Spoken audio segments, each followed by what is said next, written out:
I welcome you to today's e-seminar entitled Changes in Cerebral Blood Flow During Postural Control Tasks, featuring Dr. Julie Honiker from Cleveland Clinic and Dr. Greg Bashford from the University of Nebraska.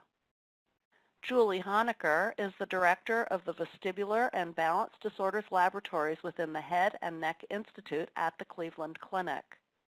Dr. Honiker earned her PhD in audiology from the University of Cincinnati, Ohio in 2006, and completed a postdoctoral training fellowship at the Mayo Clinic, Rochester, Minnesota in 2009.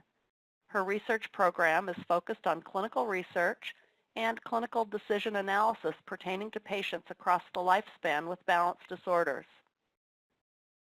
She has two distinct lines of research relating to her overarching theme of vestibular and balance sciences. One, risk of falling assessment and prevention, and two, vestibular and balance consequences post-head injury.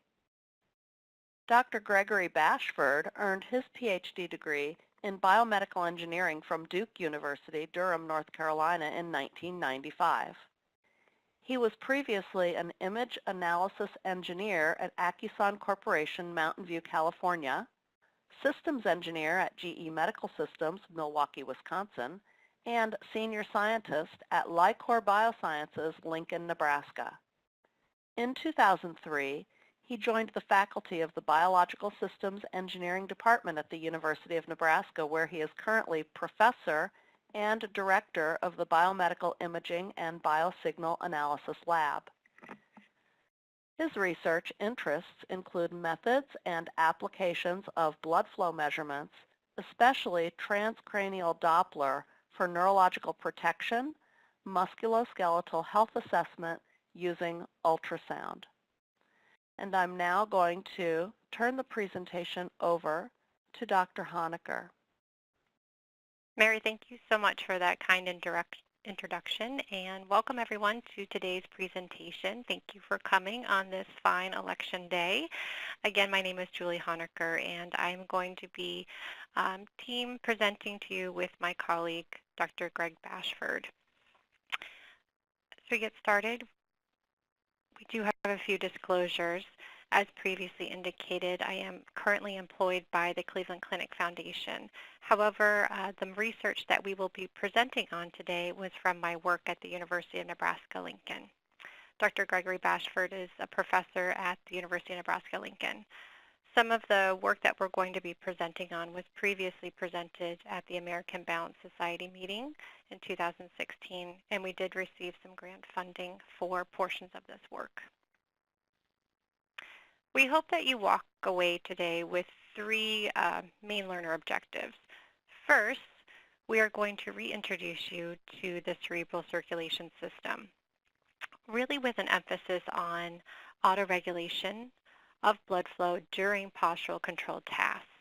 So I know myself as an audiologist, this is an area that was perhaps touched on in my education program, but I really didn't have an in-depth focus of anatomy and physiology, and that's what we'd like to present you with today. We'd also like to introduce to you technology, specifically transcranial Doppler ultrasound, that's used for measurement of cerebral blood flow that we have incorporated into our research program that can help us with identifying normal and abnormal cerebral blood flow velocities in individuals with heart failure. And really along those lines, we're going to explore the clinical implications today of these abnormal changes in cerebral hemodynamics, which will be further defined later on in the presentation, during postural control tasks, specifically with regards to computerized dynamic posturography in patients with heart failure. Okay, so let's dive right in. Again, as I said, we're going to walk you through a little bit of anatomy and physiology of the cerebral vascular system. So cerebrovascular disorders, as many of you may be already aware, are one of the leading causes of both mortality and morbidity in adults within the United States. We know that we need blood that needs to supply the brain with rich nutrients, including glucose and oxygen. And we also need a sophisticated system that's going to remove carbon dioxide from our nerve cells in order for our body to function. The brain itself is a rather small organ, but it consumes roughly 20% of our total cardiac output and essentially more than 20% of oxygen that's surpassed throughout the body. So approximately 750 milliliters of blood flow to the brain every minute. And then this travels back, the blood then travels back through veins and sinuses back to the heart and lungs for a reoxygenation process. And this is imperative to keep this homeostasis ongoing. Without our blood supply to the brain, we know that our brain cannot function. And any interruption, even within a matter of minutes, can cause irreversible brain damage. So let's break down our system just in a little more detail. For our cerebrovascular system, this intricate blood circulation network includes both arteries and veins. So just as a recap, our arteries, they're essential to carry this oxygenated blood away from the heart to the brain. Whereas our veins, this works as our return system. So it's returning our deoxygenated and circulated blood back to the heart and really helps with draining the circulated blood from our brain tissues to then transport this information back to the heart.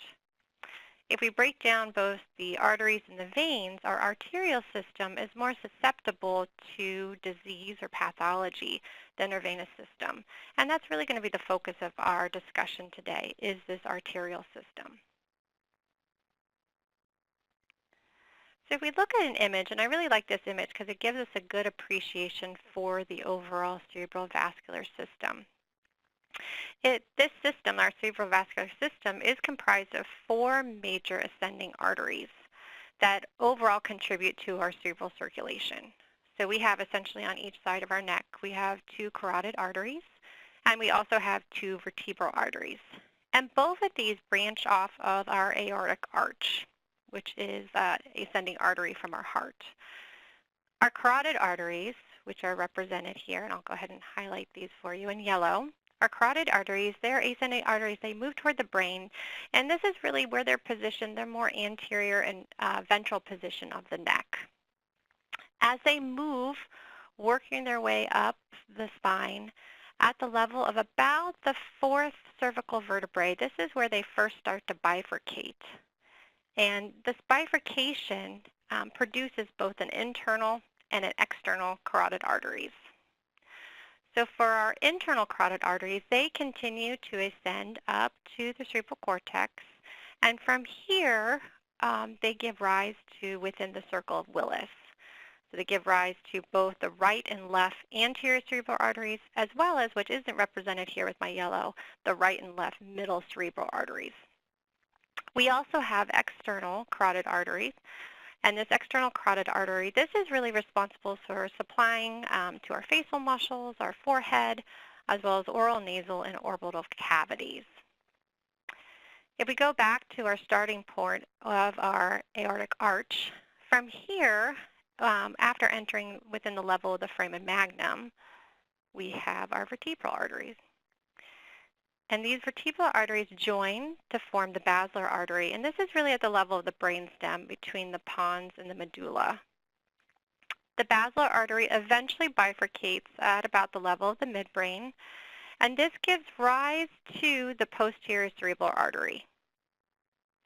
Now, both the vertebral and the basilar arteries, another important function, not only to giving rise to the posterior cerebral arteries, but they also supply blood to both the brainstem, the cerebellum, and also cervical portions of the spinal cord.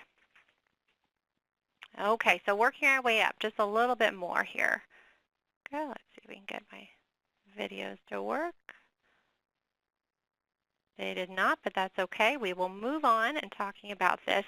So as we work our way up, our ascending portion, working our way up to the level of the cerebral cortex, we have this interconnection where both our internal carotid and our vertebral vascular systems interconnect really at the base of the brain, really more anterior to the brain stem. And this gives rise to an area known as the circle of Willis.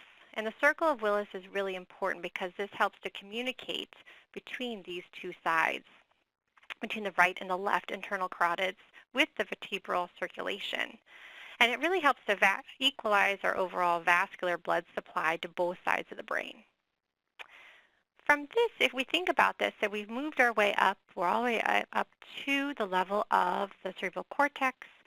We now have our major cortical arteries, and these are the ones we're really going to have a discussion with respect to the research that we conducted. So for our cortical arteries, these are responsible, they branch off from our circle of Willis.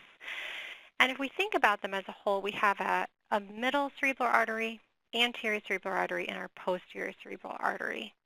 And about 80% of the brain surface and really the lobes themselves are supplied by the middle cerebral artery.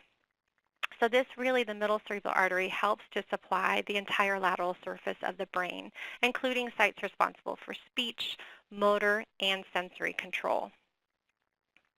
Impairments then to our middle cerebral artery are going to have a grave effect on our motor function as well as our sensory functions, including diffuse touch, pain, and temperature.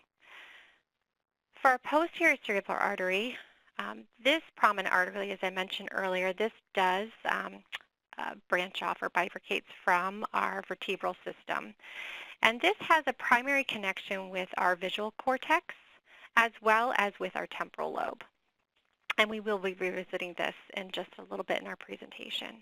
And finally, we have our anterior cerebral artery, which supplies both the frontal and the parietal lobes. And damage to this particular artery would affect not only paralysis to lower extremities, but it also can lead to prefrontal lobe symptoms, so dysfunction in our reasoning, our thinking, even executive functions. Okay, so moving on to more of the crux of today's presentation is what really then happens when we perform a quiet, upright stance. How does this impact this intricate cerebral vascular system that has to be regulating and has to be controlling our blood pressure at all times? Well, essentially, we have translocation and regulation of brain blood pressure that actually aids in our ability to maintain upright posture. So specifically, during postural control tasks, our cardiovascular and our autonomic adjustments are made. And this really is important because it has to help redistribute fluid in the body to help us maintain upright stance. So when moving from a sitting to a standing position, there's a significant reduction in blood pressure. And this decreases baroreceptors. So for those of you who are unfamiliar with baroreceptors these are sensors that are located in blood vessels, and they help relay information to the brain to let us know and essentially help us maintain our blood pressure.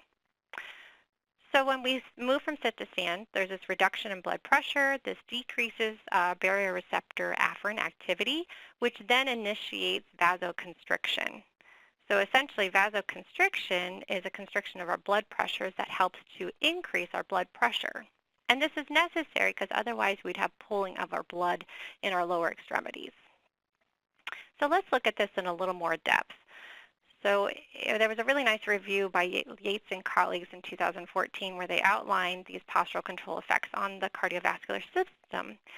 And a really nice example would be if you're lying perfectly supine on a table or just lying down on a bed, what occurs is that we have essentially the force of gravity acting the same on all segments of the body. And as this force of gravity is acting the same at all segments of the body, including head, heart, and feet, our arterial and our venous blood pressures are going to be held constant across the body. However, when we stand upright, we now have a change in the effect with respect to gravity.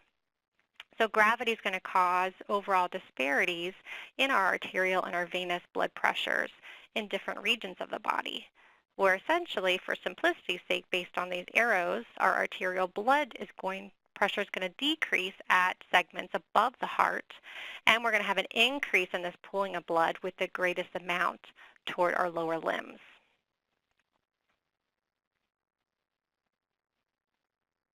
All right. So with this said, we're also going to have, with respect to this increase of blood at our lower limbs, we're also going to have a venous pressure increase in our lower body. So due to this, we have this reduction in overall venous return to the heart, and this is going to result in decreased cardiac output and lower blood pressure. But the way that we can combat this effect is really through our sympathetic nervous system. And really this works in a pair with our parasympathetic nervous system. And it works to trigger venoconstriction and even arterial vasoconstriction to limit this pooling effect of the blood in the lower extremities and to redistribute this blood throughout the body. So if we think about both systems as a whole between a sympathetic and parasympathetic, both of them contribute to regulation of blood flow. However, it's really the sympathetic system that acts to increase blood pressure and adjust the amount of blood throughout the body. Now, if we have activation of our vestibular system, which is our inner ear peripheral balance system, this also aids in redistributing blood through the sympathetic nervous system. So specifically, when the vestibular system is activated, such as maybe performing an angular or linear acceleration, it's going to cause also a redistribution of blood throughout the sympathetic nervous system. And this phenomenon has been coined the vestibulosympathetic reflex. So let's look at this in just a little more detail here. With this vestibular sympathetic reflex, we know that our vestibular system plays a major role in adjusting blood distribution in the body during movement and changes in posture. So this happens, this process of redistributing the blood occurs after our vestibular stimulation. If we think about the organs that are primarily responsible for postural control, that would be our gravitational inertial acceleration sensors, or our otolith organs, our utricle and our saccule. So if we have activation of this particular vestibular sympathetic reflex, this reflex is activated really by these inputs from our vestibular end organs, particularly our otolith organs. So during some sort of linear acceleration or perhaps a head tilt, this is going to result in overall fluid shifts that are going to affect stretch reflexors and going to cause this vasoconstriction response and really stimulate and activate the sympathetic nervous system to regulate our blood pressure. So, as I just mentioned, with a normal working vestibular system, we should have activation of our sympathetic nervous system to help with regulation of blood flow. But what happens with loss of vestibular function? We know that one of the main clinical signs with loss of vestibular function can be alterations in postural control or a decreased quiet stance where an individual is going to display increased sway. This can also result with loss of vestibular function and disturbances of blood pressure. However, just like individuals going through a compensation process will notice changes in their postural control over time, where they'll have improved postural performance or better functional outcomes. The same can be true to their disturbances of blood pressure. This seems to be a temporary response after loss of vestibular function and seems to follow the same trend as other compensation process. So why is this possible? Well, it's possible that we have other mechanisms that are kicking in to replace this vestibular sympathetic reflex. So perhaps there's an increase in somatosensory signals to vestibular nuclei, or perhaps there's an overall increase in baroreceptor response that helps to regulate this. So if we know that there's activation of the vestibular system, and this causes changes in cerebral blood flow, how then can we monitor this while we're performing balance testing or vestibular testing? Is there a way that we could actually monitor this that might give us some insight as far as maybe compensation process or insight into other disorders?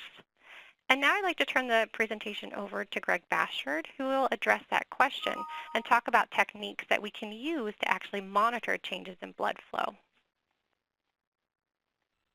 Here we see another view of what Julie was talking about in the vasculature inside of our brain, the main vasculature. This is a view looking inferiorly at an axial or a transverse slice through the cerebrum.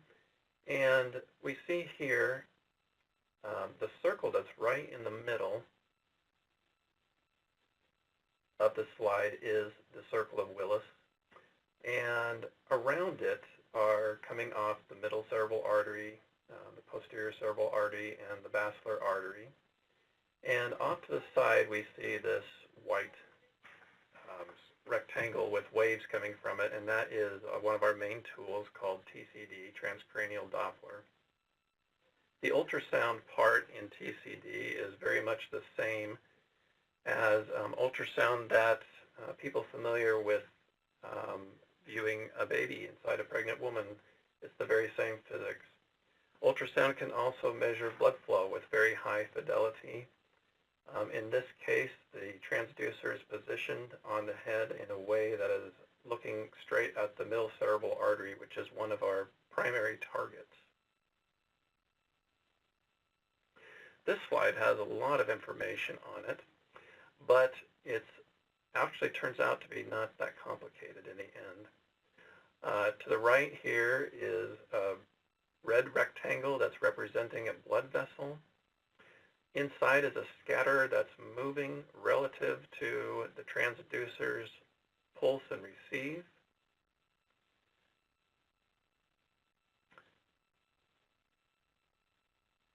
Can I draw on this? Here we go. So this part right here. And as it moves relative to the pulsing and receiving of the transducer wave, it returns a little signal right back to the transducer. So the wave reflects off of that scatter and comes back to the transducer. And this is very much like the Doppler effect, which is why, of course, it's called Doppler ultrasound, that anyone might experience as they hear the change in frequency as something fast goes right by them. So the equations down here, this is our main equation, which tells us what the typical Doppler shift frequency is of blood that's moving inside the blood vessel. It's a little more complicated than a single frequency or a single, because there are a range of velocities in a blood vessel. So there's a range or spectrum of frequency shifts. The maximum of those is the maximum velocity at any given time. And what happens is we make a spectrogram of these velocities as we're moving along in time.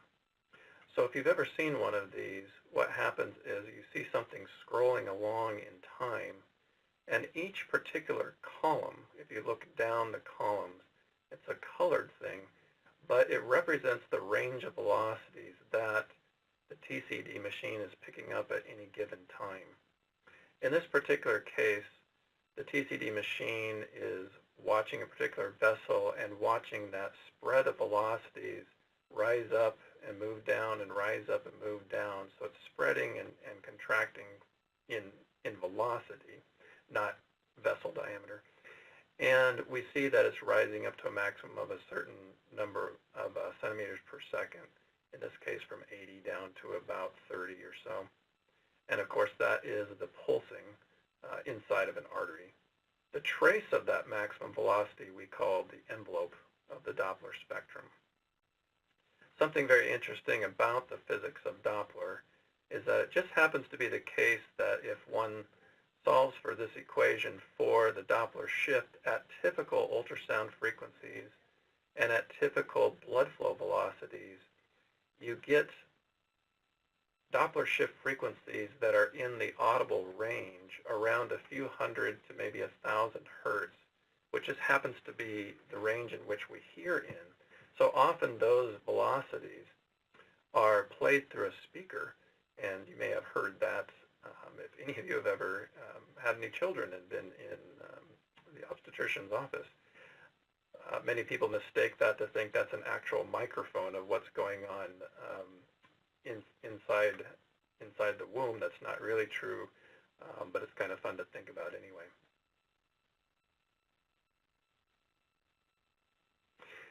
Here is a number of ways that we can actually, where we can put the transducer and see different aspects of the vasculature. This is, again, another axial slice, but looked at in an oblique way. We can actually put, the most common place to put the transducer is called the temporal window, So we look at a transtemporal view. We can put the transducer behind posterior part in the transforaminal view. We can even put the transducer right on the eye and have a transorbital view because there's a nice soft tissue path all the way through the eye. If we do that, we do have the eyelid closed.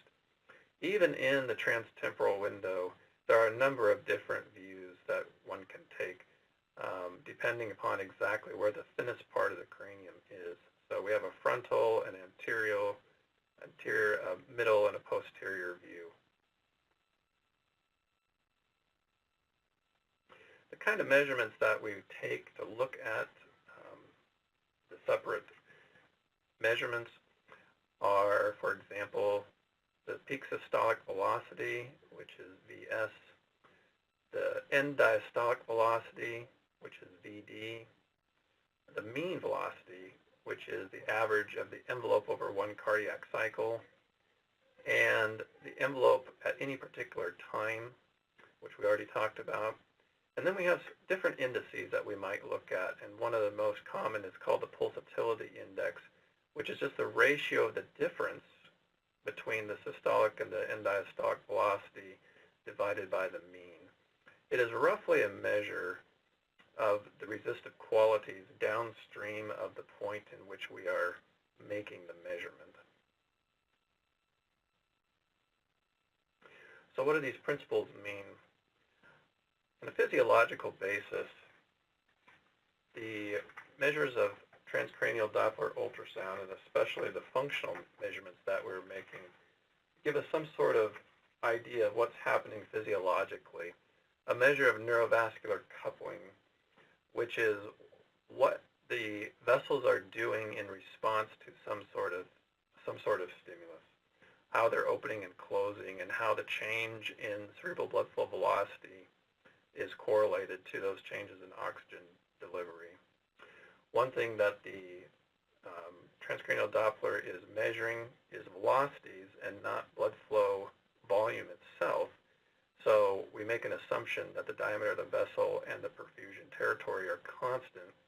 That's a good measure. That's a good assumption to make, even though we know that the arteries are opening and closing. It's not a matter of are they not opening and closing. It's a matter of is there, at any one time, is the flow and the diameter proportional to each other. The advantages of FTCD is it's very inexpensive, especially if you compare it to other forms of blood flow analysis like fMRI. It's a great temporal resolution. It's essentially real time. We can make these measurements many hundreds of times a second. It's non-invasive and safe. The disadvantages, though, it's a point measurement, so we don't get an entire image when we do FTCD. And it does take some training required for vessel location and identification, in particular because these vessels are very small and so is the ultrasound beam. So it does take some practice for someone to get good at this. And now I'm going to turn this back over to Dr. Honiker.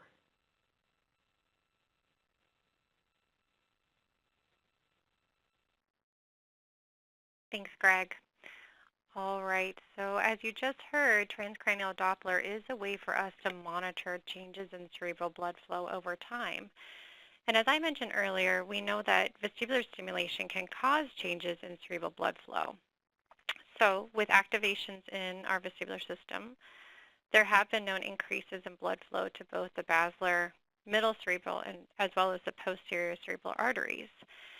And some recent work that came out by Soriato et al. In 2009, they really helped to hypothesize on these possible connections between the vestibular organs, specifically our otoliths, and these connections with cerebral vessels. So I'm going to walk you through these two potential pathways at this time.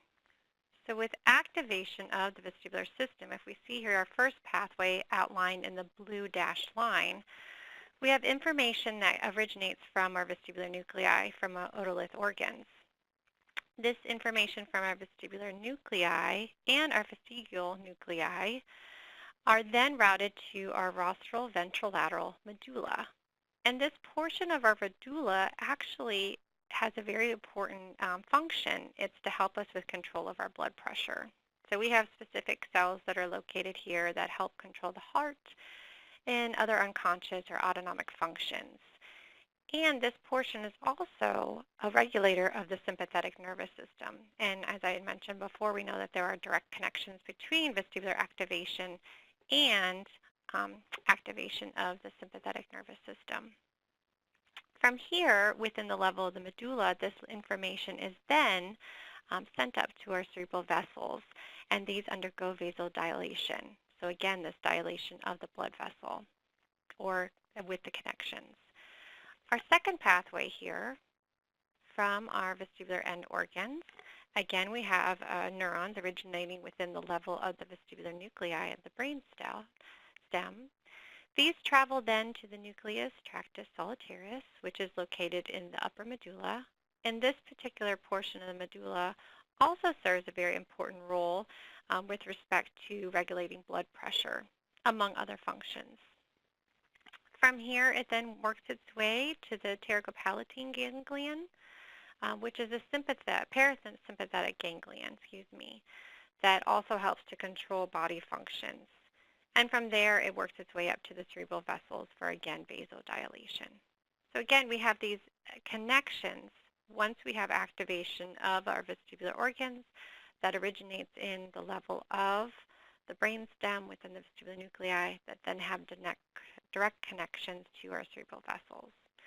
So again, engaging and utilizing transcranial Doppler technology, we're able to then monitor these changes with respect to dilation of our cerebral vessels during activation. And there is emerging evidence that supports this change with respect to cerebral blood flow via transcranial Doppler ultrasound, particularly when engaging patients or participants are engaged in clinical measures. So clinical measures activating the vestibular system, either with or without fixation. So for instance, it's been noted that there are increase in cerebral blood, or the posterior cerebral artery, increase in blood flow during optokinetic stimulation. And as I mentioned earlier, our posterior cerebral artery has connections with our visual cortex. So this would make sense during an optokinetic stimulation. We're going to have an increase in blood that's going to be shown with respect to this flow to the visual cortex. However, it's been noted that there is a decrease in blood flow to the posterior cerebral artery with an increase in blood flow to the middle as well as the parietal lobe during caloric irrigations. So again, this is a portion of testing where we have our eyes closed, but we have activation of our vestibular system. There's also been changes in middle cerebral artery mean flow velocities during galvanic stimulation, so electrical stimulation, as well as with head-down flexion also results in cerebral vascular resistance. And this might be possibly due to activation of our otolith organs. While there's been lots to note with respect to vestibular measures, there have not been any studies examining changes in cerebral blood flow velocity during postural control measures. And that really leads us to one of our first research studies was really to better understand these changes in cerebral hemodynamics, as Dr. Bashford had indicated, in association with balance perturbation responses. So to first address this question, we looked at changes in cerebral blood flow during postural control in healthy individuals. And we had 19 healthy individuals ranging in age from 20 to 32 years who all had normal inner ear balance via self-report. So no history of any balance disturbances, any dizziness, anything of that sort.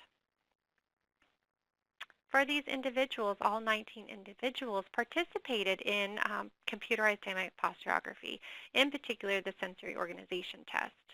For those of you who are unfamiliar with this test, the individual stands on the dynamic force plate, which has transducers that are used to monitor changes in center of gravity over time and calculate overall body sway with a score known as an equilibrium score. For this, there are 6 known conditions, and there's 3 trials for each condition. The individuals start on a firm support surface, and they start off with their eyes open, and they have a stable support. They're able to utilize all three of their sensory inputs to maintain quiet stance, so inner ear, vestibular, somatosensors, as well as their vision.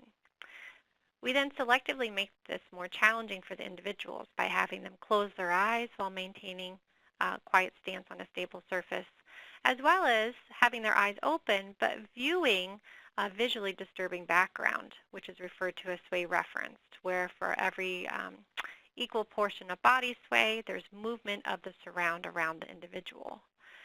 This is then repeated while the person is standing on a sway reference surface. So again, now the force plate that they're standing on will make movements with respect to changes in their body sway. And again, they have to maintain stable upright stance with their eyes open, and then we systematically close their eyes, or we present a sway reference round for these individuals. And now I'm going to turn it over to Dr. Bashford again, who's going to talk a little bit more about our methods with our TCD and also the results of this first study.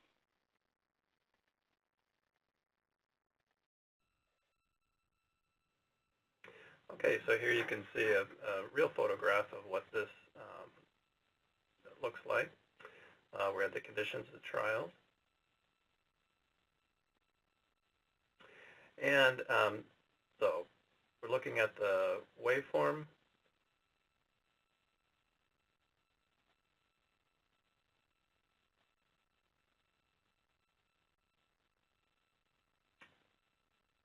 Sorry, I'm having trouble. There we go. And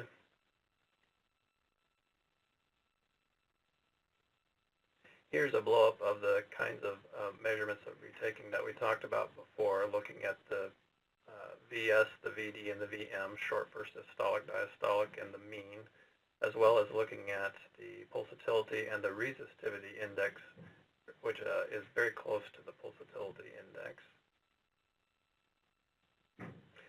Both have some kind of indication of what the downstream vascular resistance is. Here's a graph that shows many, many cardiac cycles together, and over a 20-second period. This was an actual trial of what happens right before stimulus, at stimulus, and then after stimulus. And you can, right now, you can see what's going on with the blood flow. It takes a little drop in this case. So when we took everything together, we ended up having 9 MCAs and 3 PCAs. That's the number of people. For the remaining 7 participants, we had left and right for 2, right MCA and left PCA for 2, left MCA for 2, and we excluded 1. That gave us 15 total MCA and 7 PCA to look at, which isn't a lot, but it was enough for some good results for the pilot study. So this is what we had in the end for cerebral autoregulation during the 6 tasks. They're connected by lines they wouldn't necessarily need to be. But this is in the MCA. And what you can see is a very nice negative correlation between the equilibrium score, 100 would be perfect, and the volt percent change in the mean velocity. This graph is actually the absolute value. These are actually negative values, so we could have, of course, put graphed on the negative scale, and then it would have been a positive R value. But this shows it just as well with a great correlation, great p-value.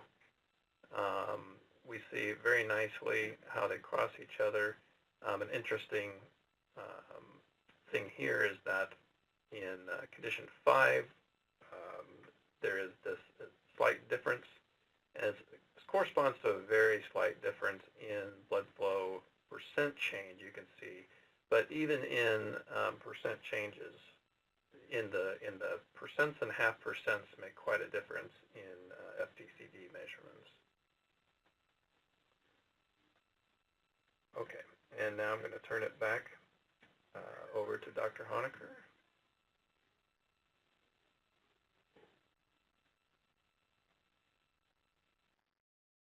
Okay. So now we're going to wrap things up and talk a little bit about clinical implications. So we can see that there are changes in overall cerebral blood flow in healthy individuals that we would anticipate as balance tasks get more challenging and as we're utilizing our vestibular system in isolation to maintain upright stance. But now let's walk it down just a little bit about what can occur in some patients when they have problems with overall blood flow, in particular those patients with heart failure. But before we get into that, one thing to note is even in individuals with heart failure, they can suffer from orthostatic imbalance or intolerance. So I just wanted to briefly go over just a little bit of work with transcranial Doppler in this particular this group of individuals with this orthostatic intolerance. So this really refers to this OI, is what I'll call it. It's really for individuals with, it can be acute or chronic debilitating symptoms upon standing. So this can include anything from dizziness to lightheadedness, syncope or near syncope events for these individuals, even blurred vision. It's really an autonomic disorder, and it can affect, it's been estimated as many as 50 or 500,000 Americans may be afflicted by this. And this idea of orthostatic intolerance, it can include both orthostatic hypotension as well as postural orthostatic tachycardia syndrome, or POTS, and syncope. For those who are afflicted by orthostatic intolerance, there tends to be an excessive increase in heart rate upon standing, which then results in the overall cardiovascular system having to work harder to maintain blood pressure and blood flow to the brain. So that's what results in the symptoms responses that the individuals present with.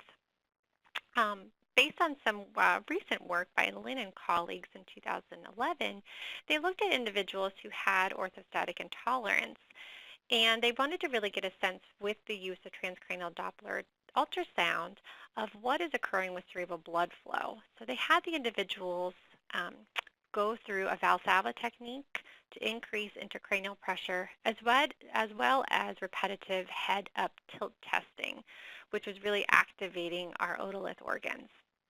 And what they found was that these patients had overall reduced cerebral blood flow to the middle cerebral artery, and they also had decreased pulsatility index during those particular tasks.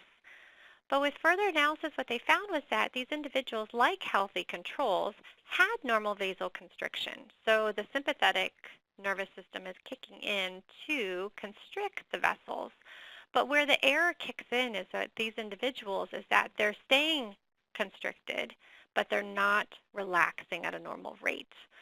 So through the use of this transcranial Doppler ultrasound technology, we're able to monitor these changes and able to actually apply a clinical indicator for these patients with orthostatic intolerance. So now let's direct your attention to chronic heart failure.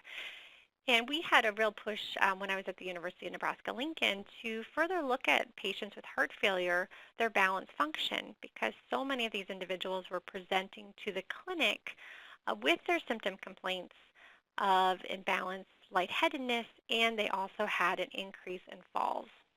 So we were really charged with trying to better identify, are there similar markers like there are in orthostatic intolerance that might be a precursor of why these individuals are falling?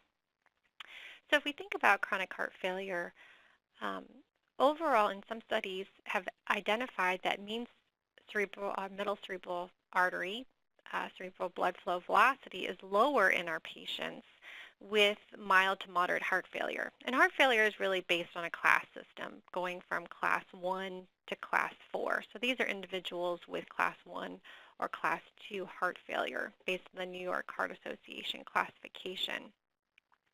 There are also, because of these changes in overall blood flow, there are correlations with cognitive impairments, which are very common for these heart failure patients. And this could likely be due to the reduction in cerebral blood flow making its way for those nutrients and rich oxygen to make its way to the brain. And because of these changes in hemodynamics, this could contribute then to overall changes in brain volume, white matter, as well as gray matter. So why do we care about chronic heart failure? And why were we really charged with this task of further looking at these individuals? Well, it's startling, but it's approximately 86 million American adults have some type of cardiovascular disease. And while a small percentage of these individuals have heart disease itself or heart failure, this is on the rise. With by age 40, 20% of us have a lifetime risk of developing heart failure. It tends to be very equal between females and males. Things seem to equal out by about age 75. Males do have a bit of a higher risk for heart failure. So we think about overall trends, and this is from statistics, census reports from the CDC from 2013. Diseases of the heart are the #1 leading cause of death, and this is well above cancer as well as unintentional injuries. Some good news, the age-adjusted death rate for heart disease and as well as cancer are declining, but overall deaths from cancer and heart disease alone account for almost half of the deaths in the U.S. So this is something we should be considering with our patients, as well as managing their heart disease and heart failure, but also considering the other comorbidities that could be affecting them, and also other symptoms and signs that could be affecting them. So it's pretty obvious, why are we having this huge epidemic of heart failure in America? And a lot of this boils down to health factors as well as health behaviors. So fortunately, there is a decline in smoking, but we're still not meeting physical activity levels that we should. Really, for adults, we're not meeting the 150 hours or minutes of moderate exercise, or even 75 minutes of vigorous exercise per week. And there's other health factors as well as genetics, family history that predetermine that somebody may be at a higher risk of developing heart failure. So just in a brief discussion about heart failure, we know that our normal heart has essentially 2 upper and 2 lower chambers. In our upper chambers, the right and left atria, they receive incoming blood, and they pump this blood to our ventricles. So they pump the blood working its way down to our ventricles. The lower chambers, they're more muscular right and left ventricles. They pump the blood out of your heart to your heart and lungs. And our heart valves, they help us to keep our blood flowing to the right, flowing in the correct direction. We have essentially 2 major types of heart failure. And if we think about heart failure, the way they measure this is what's known as an ejection fraction. So this lets us know how well or how much volume of blood is being pumped from the left ventricle. For heart failure, this really describes a heart that cannot keep up with its workload. So for healthy adults, they have a normal ejection fraction is around 55%. For those with a weak heart or systolic heart failure, they have a very low ejection fraction, somewhere in the order of 15%. Whereas diastolic heart failure, these individuals may actually have normal ejection fractions. And this is because the disease has caused the walls of the heart to thicken over time, and this is going to reduce the amount of blood that's going to be flowing out of the vessels. In any case, at any rate, with these individuals, they're left with symptoms, and they're going to have decreased exercise tolerance, difficulty breathing, and postural hypotension. And due to this is going to change their musculature. It's going to change their ability to perform activities of daily living. It's even been hypothesized that it could change or decrease gray matter and axon alterations for these individuals. Due to this, these individuals are at higher risk of falling than the general population, with an odds ratio as great as almost 2 times that of community dwellers. And this could be, in fact, because of changes with respect to the heart disease, or it could be what we're doing to try to aid the individual with the heart disease, such as the polypharmacy and even the comorbidities associated with these individuals. So really, in looking at the literature of this, there's really a lack of evidence on risk factors for falls in the heart failure population, and there's really not a lot of information on incidents of fall-related injury. So really what we aim to do is to investigate the effect of heart failure on balance function and to identify potential risk factors to increasing falling risk in individuals. So for our study, which we're ongoing with data analysis, We had participants with Class 2 and 3, New York Heart Association classification of heart failure, and they went through a pretty thorough evaluation looking at cognitive status through the mini-mental state exam. We measured blood pressure and pulse throughout our testing.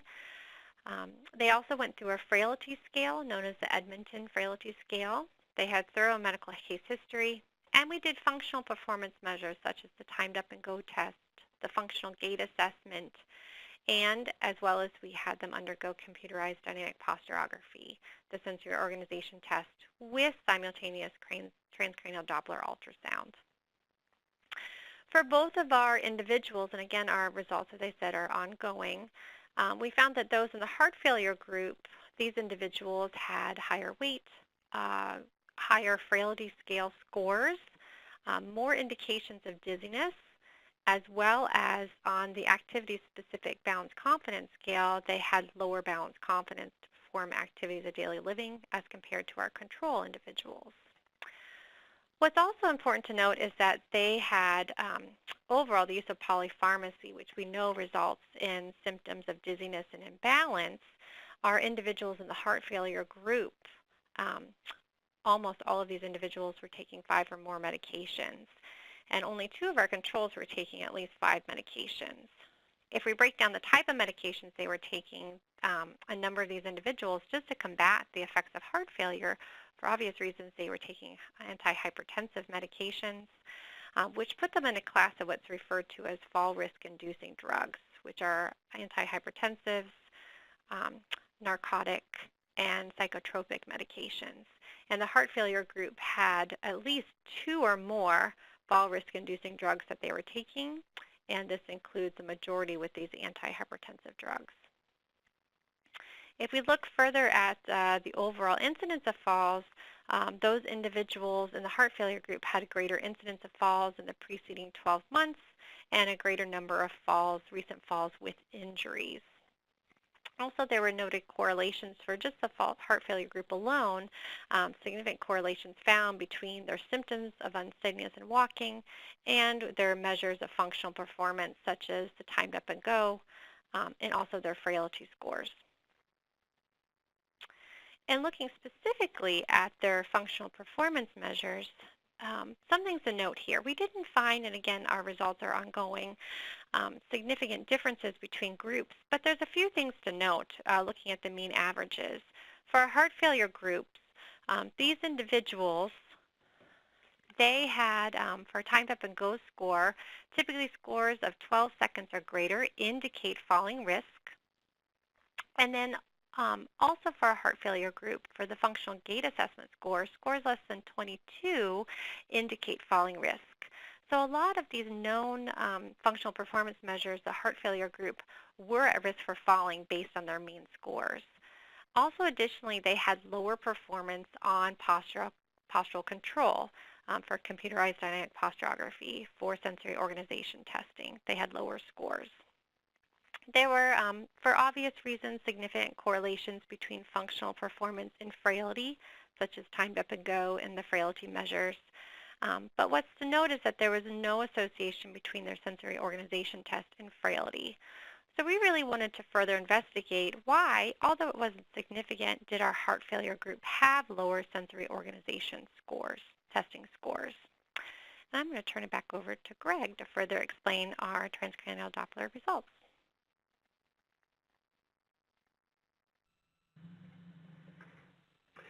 Okay, so an interesting thing that happened when we plotted out now this is not the change in blood flow, but this is the change in pulsatility index, which again is the difference in systolic and diastolic over the mean and is a relative change in resistivity downstream.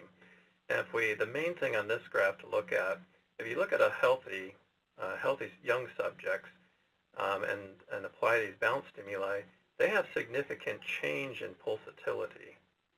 If you look at the heart disease patients, they do not have much response at all compared to those healthy 20 to 30-year-olds or even to the age-matched controls, except in a couple cases.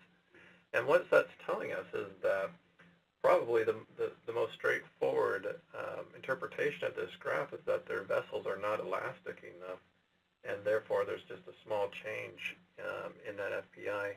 Either that, or there is just that is one kind of autoregulation problem, or they have another kind of autoregulation problem. Turn this back to Julie to finish up for us.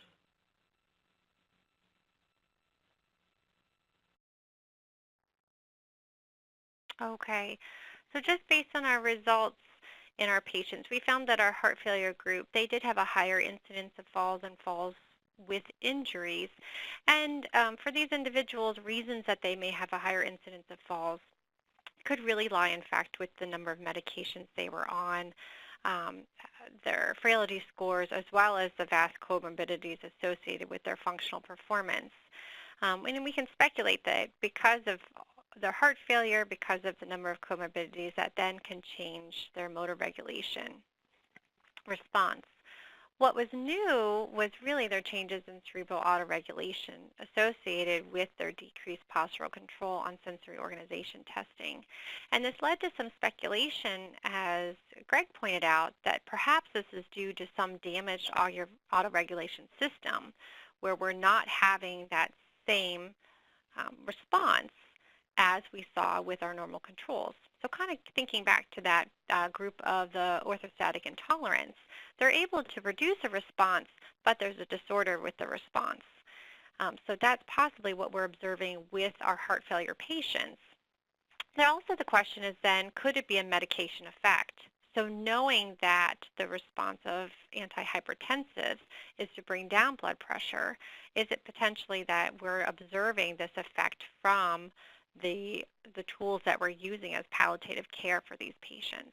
And that would need to be further looked at in a group of individuals on antihypertensive medication versus not on antihypertensive medications, to really get a good sense of what is this, the difference. And are we truly seeing this damaged autoregulation, or is it truly, can we parse out, is it this medication effect? So in brief, and I know this was kind of a meaty talk with some of the information, but we hope that you walk away today with at least a little bit better understanding of the cerebral circulation system. I know myself, again, as a clinician, as I said earlier, this was something that we just breezed over, and I didn't have a really good understanding of all the inner workings of our autonomic system and sympathetic and parasympathetic system. We also hope that you have an appreciation for transcranial Doppler ultrasound and how this can be used for measurements of cerebral blood flow, and how this has even been applied for vestibular activation.